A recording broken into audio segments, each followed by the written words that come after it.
یہ پرانے وقتوں کی بات ہے، اللہ نے حضرت سلیمان علیہ السلام کو بے شمار نعمتیں عطا کیں۔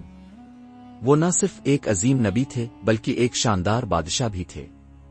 ان کے پاس ایسا تخت تھا جو پوری دنیا میں کسی اور کے پاس نہ تھا۔ وہ انسانوں کے ساتھ ساتھ جنات اور جانوروں کی زبان بھی سمجھتے تھے۔ ہوا ان کے تابع تھی اور پرندے ان کے لشکر میں شامل تھے، مگر ان کی سب سے بڑی آزمائش تب آئی جب ایک پرندے نے انہیں ایک ایسی ملکہ کے بارے میں بتایا جو اللہ کو نہیں مانتی تھی۔ ایک دن حضرت سلیمان علیہ السلام نے اپنے لشکر کا جائزہ لیا تو ہدہد نامی پرندہ غائب تھا۔ وہ سخت ناراض ہوئے اور کہا، اگر یہ کوئی معقول وجہ نہ لایا تو میں اسے سخت سزا دوں گا۔ کچھ دیر بعد ہدہد واپس آیا اور کہا، میں ایک ایسی قوم کے بارے میں جان کر آیا ہوں جو سورج کی پوجا کرتی ہے۔ وہ لوگ سبا نامی ایک سرزمین میں بستے ہیں اور ان کی ایک ملکہ ہے جس کے پاس عظیم الشان تخت ہے، مگر وہ خدا کو نہیں مانتے۔ حضرت سلیمان علیہ السلام نے کہا، ہم دیکھیں گے کہ تم سچ بول رہے ہو یا جھوٹ۔ ہمارا ایک خط لے کر جاؤ اور اسے ملکہ سبا کے دربار میں پہنچا دو۔ ملکہ سبا کے دربار میں جب خط پہنچا تو اس نے اپنے وزیروں کو بلایا اور کہا، یہ خط سلیمان کی طرف سے آیا ہے اور اس میں لکھا ہے، اللہ کے نام سے جو سب سے زیادہ مہربان اور رحم کرنے والا ہے، میرے خلاف سرکشی نہ کرو اور فرما بردار ہو کر میرے پاس آ جاؤ۔ ملکہ نے مشورہ کیا کہ کیا وہ جنگ کرے یا صلح۔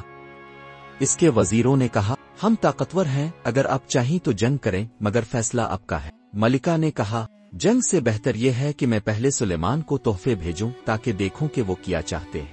جب ملکہ سبا کے سفیر حضرت سلیمان علیہ السلام کے پاس پہنچے اور قیمتی تحائف پیش کیے تو انہوں نے کہا، تم مجھے رشوت دے کر میرا فیصلہ نہیں بدل سکتے۔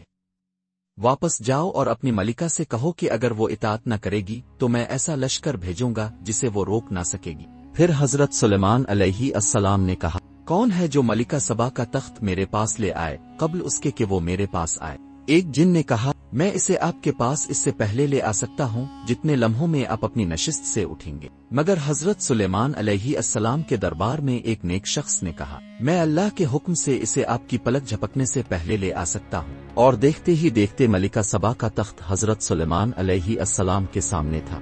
جب ملکہ سبا حضرت سلیمان علیہ السلام کے دربار میں پہنچی تو وہ حیران رہ گئی۔ اس کا تخت وہاں موجود تھا مگر کچھ بدلا ہوا تھا۔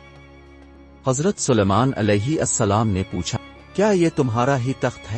ملکہ سبا نے کہا، یہ بالکل ایسا ہی ہے، یقیناً خدا نے آپ کو ایک عظیم علم عطا کیا ہے۔ پھر اسے سلیمان علیہ السلام کے محل میں لے جایا گیا جہاں شیشے کا فرش تھا۔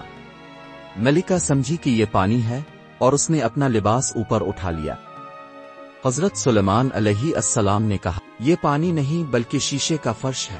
تب ملکہ نے خدا کی وحدانیت کو قبول کیا اور کہا، اے میرے رب، میں نے اپنی جان پر ظلم کیا اور اب میں سلیمان کے ساتھ رب العالمین پر ایمان لاتی ہوں۔ یہ واقعہ ہمیں یہ سکھاتا ہے کہ اللہ کی عظمت کو پہچاننا اور اس کی فرما برداری کرنا ہی اصل کامیابی ہے۔